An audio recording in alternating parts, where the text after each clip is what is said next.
Seulement les États-Unis. Il s'agissait de ce qui arrive au monde entier lorsque les villes qui assurent la cohésion de l'ensemble du système s'arrêtent simultanément. Chicago apparut sous nos yeux, et Jésus resta silencieux un moment. Il me laissa simplement contempler. Et je contemplais cette immense ville sur les rives du lac Michigan et tentais de comprendre ce qui avait changé. Il n'y avait pas eu de tremblement de terre. Les eaux n'étaient pas montées. La ville semblait intacte. Elle semblait normale. Et c'est alors que je compris. Le danger qui menaçait Chicago ne venait pas de l'extérieur. Il était rongé de l'intérieur. Comme un corps qui cesse de fonctionner, non pas parce qu'il a été attaqué, mais parce que ses organes défaillent un à un, jusqu'à ce qu'il ne reste plus rien pour maintenir la vie. Voilà ce qu'était Chicago. Une ville qui allait s'éteindre lentement, tandis que le reste du pays cherchait encore à comprendre ce qui s'était passé sur la côte et à Los Angeles. Le 3 avril, dit-il. Le réseau électrique s'effondre en pleine canicule. Ce n'est ni un sabotage, ni une attaque. C'est une surcharge. Le genre de panne que les ingénieurs savent possible, mais que personne ne répare, car on s'en occuperait tant que tout fonctionne, et quand tout fonctionne, personne n'autorise les dépenses. J'ai vu les lumières s'éteindre à Chicago sans que ce soit spectaculaire. C'était silencieux. Un quartier, puis un autre, puis un autre.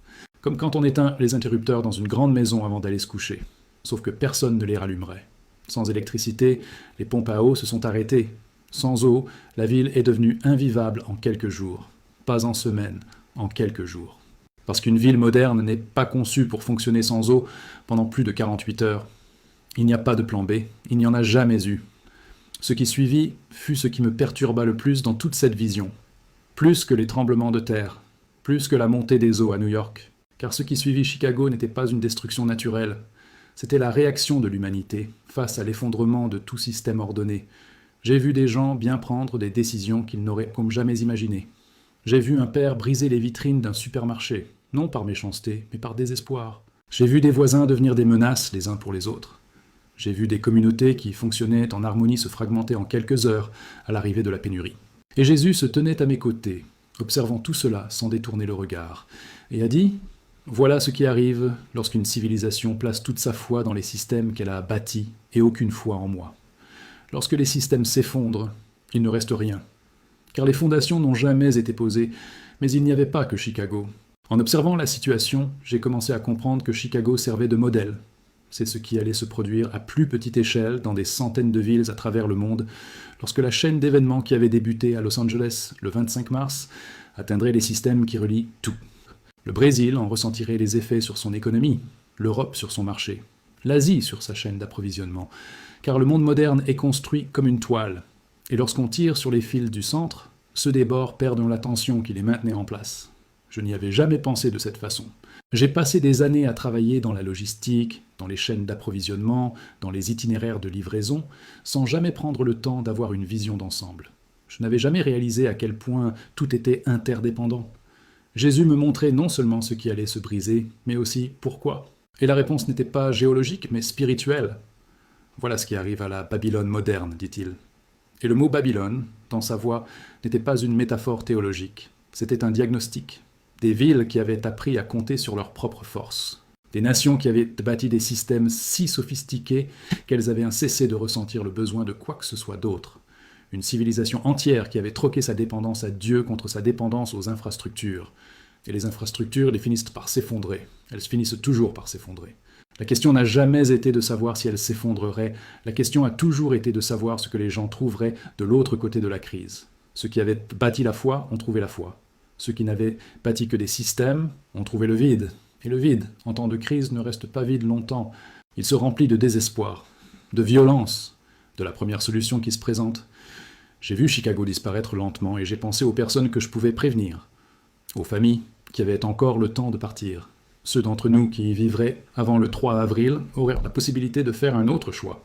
Et Jésus a dit quelque chose qui a brûlé en moi comme une braise. Il a dit que certains se moqueraient de vous. Certains vous traiteraient de fanatiques, mais certains écouteraient. Et pour ces quelques-uns, cet avertissement fera toute la différence entre être à Chicago le 3 avril ou être dans un endroit où il est encore possible de survivre à ce qui arrive. Vous n'avez pas besoin de convaincre tout le monde, vous avez juste besoin de parler. Le reste n'est pas de votre responsabilité. Dites-moi dans les commentaires si vous avez de la famille à Chicago, si vous avez de la famille dans une autre grande ville des États-Unis, car ce qui arrive est bien pire que tout ce que j'ai décrit jusqu'ici. Et vous devez être prêts à l'entendre. Je pensais qu'après Los Angeles, New York et Chicago, j'avais vu le pire. Je pensais que Dieu m'en avait assez montré pour que je lance l'avertissement et fasse demi-tour. Je me trompais. La vision ne s'est pas arrêtée. Le monde autour de nous a continué de changer, et Jésus a continué de me montrer pourquoi ce que j'avais vu jusque-là n'était que le début. C'était l'élément déclencheur. Ce qui a suivi, c'était toute la chaîne. Et une chaîne ne s'arrête pas à mi-chemin. Une chaîne va jusqu'au bout. J'ai vu la planète entière se mouvoir d'une manière qui contredisait tout ce que j'avais appris en des années d'analyse des risques et de planification d'urgence. Et j'ai compris qu'il n'y a pas de plan d'urgence pour cela. Il n'y a pas de mode d'emploi. Il n'y a pas de protocole. Il n'y a que la décision de chacun de choisir à qui faire confiance quand tout ce qui semblait solide commence à trembler. La zone de subduction de Cascadia, dit-il. Et je connaissais ce nom. Tous ceux qui ont travaillé dans la logistique militaire sur la côte ouest la connaissent. Une faille gigantesque qui s'étend du nord de la Californie à la Colombie-Britannique, au Canada. Silencieuse depuis 300 ans, les scientifiques savaient qu'elle allait se rompre. Ils en parlaient dans des articles et des conférences depuis des décennies. Ils ignoraient simplement quand. Dieu, lui, le savait. Le 15 avril, dit-il. Magnitude 9,2. Et le tsunami qui suivra atteindra la côte en moins de 30 minutes par endroit. 30 minutes. J'ai travaillé dans la planification des évacuations. Je sais ce que 30 minutes représentent. Cela signifie que la plupart des gens ne s'en sortent pas. Cela signifie que ceux qui survivent sont ceux qui sont partis les premiers. Ceux qui ont entendu l'alerte en premier. Ceux qui n'ont pas attendu que le sol tremble avant de se mettre en mouvement. J'ai vu la vague se former dans l'océan Pacifique et arriver. Ce n'était pas comme dans les films. Ce n'était pas un mur d'eau spectaculaire qu'on voit arriver et pour lequel on a le temps de s'enfuir. C'était l'océan qui montait. Progressivement. Inexorablement. Atteignant les rues comme s'ils connaissaient le chemin. Des communautés entières qui faisaient des exercices d'évacuation depuis des années, qui avaient des panneaux indiquant les issues de secours, des sirènes installées à chaque coin de rue. J'ai vu ces communautés englouties parce que 30 minutes, c'est trop court quand il faut se réveiller, comprendre ce qui se passe, prendre ses papiers, mettre son enfant dans la voiture et se précipiter sur une route que tout le monde emprunte en même temps. Certains ont réussi à s'échapper, ceux qui étaient déjà en mouvement, ceux qui avaient entendu parler. Et Jésus les a regardés et a dit « Ce sont ceux-là qui témoigneront. Ce sont ceux-là qui ont survécu par chance. Ceux qui ont survécu par obéissance. » Et puis vint la guerre. Je dois m'arrêter un instant, car c'est ce qui m'a le plus marqué. Non, parce que c'était le plus destructeur par le nombre de victimes. C'était le plus destructeur par le sens même. Le 18 mars, dit-il, avant même Cascadia. Au milieu du chaos qui avait déjà commencé à Los Angeles, New York et Chicago, dans un pays déjà à genoux, qui tentait de se relever, quelqu'un, dans une pièce, une carte au mur et un uniforme sur le dos, prit une décision.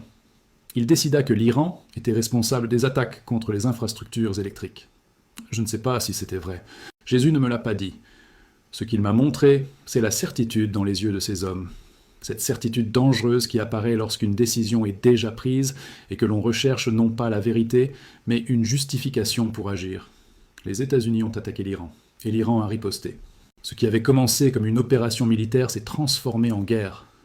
Pas une guerre télévisée commentée par un présentateur. Une vraie guerre, avec de vrais missiles, avec de vrais jeunes gens mourant dans des déserts à l'autre bout du monde, tandis que leur pays était détruit, affamé et plongé dans les ténèbres. J'ai vu la Russie agir, j'ai vu la Chine se positionner, sans déclaration ni fanfare, comme dans la réalité, lentement. Du soutien ici, une arme là, un droit de veto là-bas, jusqu'à ce que les États-Unis réalisent qu'ils ne combattaient pas l'Iran. Ils combattaient la moitié du monde. Et ils le faisaient avec un pays anéanti, un littoral dévasté, un Midwest en ruine, une population affamée.